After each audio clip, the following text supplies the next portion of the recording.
Nicolas Dose et ses mauvaises nouvelles. Alors on commence, Nicolas. Dur moment pour le gouvernement. La France sera en récession fin 2012. D'après la Banque de France, c'est sympa comme ça avant le week-end. C'est pas moi qui le dis, c'est la Banque de France. Elle pense que le PIB sera à moins 0,1% au quatrième trimestre, après moins 0,1% au troisième trimestre. Voilà, techniquement, lorsqu'on a 2 trimestres de suite dans le rouge, avec un PIB négatif, on dit qu'on est en récession.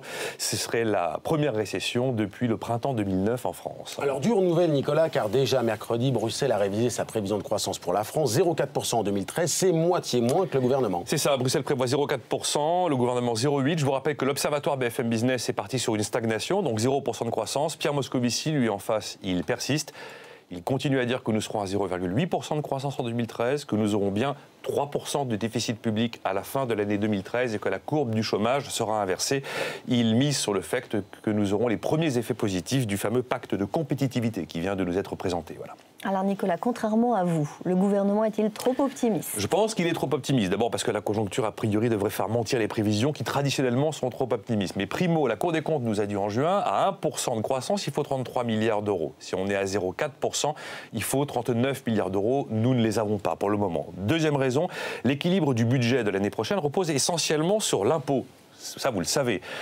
Or, si la récession se confirme, les recettes liées à l'impôt seront évidemment beaucoup plus faibles que prévu. Donc, les équilibres ne seront pas au rendez-vous. Troisième raison, François Hollande fait un pari très audacieux. Son pari est que en fait, les Français vont aller puiser dans leur épargne pour consommer. Seulement, l'histoire économique prouve que généralement, en période de récession et de hausse des impôts, on a plutôt tendance à consommer moins et à épargner plus. Donc ça veut dire que les recettes de consommation, cette fois-ci, ne seraient peut-être pas non plus au rendez-vous. Et la quatrième raison, c'est que l'effet pacte de compétitivité, s'il y en a en 2013, il sera totalement embryonnaire, parce que le vrai démarrage de ce pacte de compétitivité, c'est début 2014 avec la première hausse de TVA. Alors le gouvernement a-t-il raison de s'accrocher à ces 3% de déficit fin 2013 ? Eh bien oui, il a raison politiquement de s'y accrocher. Parce que s'il renonçait, si on disait qu'on ne les tiendra pas, ça veut dire qu'il faut trouver de nouveaux milliards. Et les nouveaux milliards, vous savez bien que nous ne les avons pas.